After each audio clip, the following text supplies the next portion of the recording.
बिस्मिल्लाहिर्रहमानिर्रहीम। अस्सलामुअलैकुम। आप देख रहे हैं जेएन न्यूज और मैं हूं आपकी मेजबान सुंबल जिया।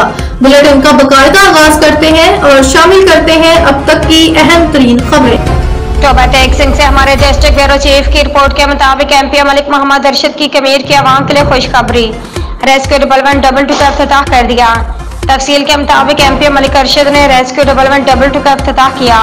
उनके साथ डीजी डॉक्टर रिजवान नसीर, मलिक तारिक साहब, पीर जाहिद शाह, सेठ हारून, हाजी सरदार अली जोया, असलम जोया, मलिक भुट्टो, मलिक जाबिर कटवाल, मलिक ताहिर सदीक, कबीर खान, पीर सईद, हाजी नजीर जोया, मलिक रमजान, सिटी रिपोर्टर कमीर, शहजाद बाबू, अलियास मसीह, सुहेल खान, डॉक्टर अबू बकर, मास्टर आफ्ताब कमियाना, मलिक दानिश भी मौजूद थे।